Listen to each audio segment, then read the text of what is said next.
Imagine sending your child to school with nothing wrong with them. Imagine sending your child to school in hopes of them having a good day.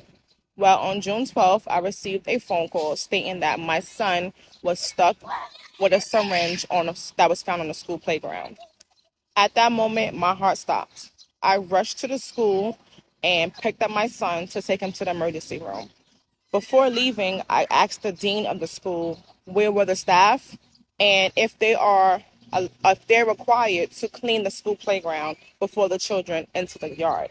His response to me was that they are not responsible for what happens on the school playgrounds on the weekends. And that weekend was the Puerto Rican Day Festival, and that weekend was the Puerto Rican Day Parade. In addition, he said that, well, there's 4 staff members outside that day and that they can't monitor every single child, but they try their best. It was brought to my attention. It was brought to my attention that day they were short of staff. There were 6 classrooms outside that day in the yard and only 4 teachers monitoring 6 classes. In addition, my child has recess at 11 o'clock. I was not informed of the incident until an hour later. And then on top of that, they did not call the police. They did not call the ambulance. Instead, they took him to the nurse, him and the other child. They took them to the nurse. The nurse checked them, and then they sent them back to class. Instead of them notifying the police and calling the ambulance, because in this area, there are a few drug addicts who sit around the school area, and we are not far from 125th Street in Lexington. Instead of them doing any of that, they sent me to the hospital with questions that I couldn't answer. The nurse asked me questions like, well, where's the needle? What did the needle look like? Was the needle empty? What did they do to your son? Did they have your son wash his hands? Did they clean the area? All of these questions I did not have the answer to. So I am sharing this video with my brown and black community here in East Harlem just to share what this school is trying to hide. They are just trying to cover themselves. They are trying to hide the fact that they neglected these children. Like the little boy who actually got stuck in the finger, he told his parent, like, Mom, I was trying to close the needle and I accidentally stuck myself in the finger with it.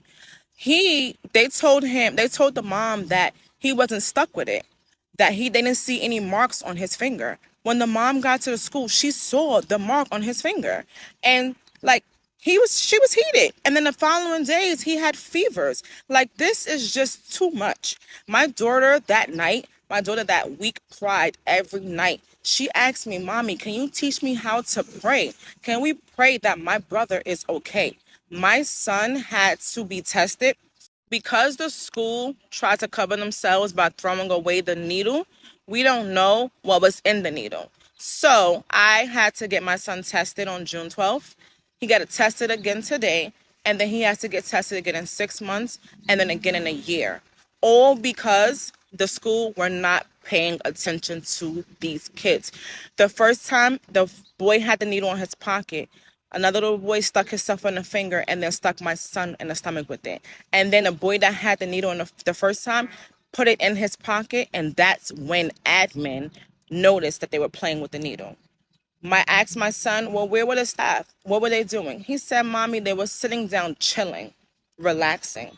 They weren't paying attention to us. So I'm just trying to make other parents aware of Harlem Village Academy, also known as HVA, here on East Harlem on 120th Street. Do not send your children to the school. And if your child does attend the school, I just wanted to make you guys aware of what happened to my son, and just to make you guys aware of how the school handled the situation.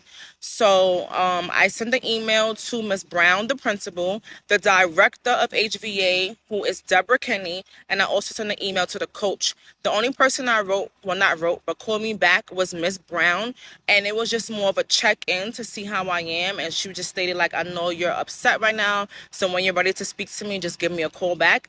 I'm gonna be honest, I did not call her back. But I do have questions that I want to get answered, and those questions are, where is the incident report, if you guys made one, who were the staff, and what were the protocols that the nurse took?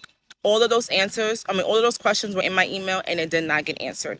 I'm going to attach my email to this video as well, but I just wanted to make this video just to get my voice heard. This is the yard. This is where most of the drug addicts sit down.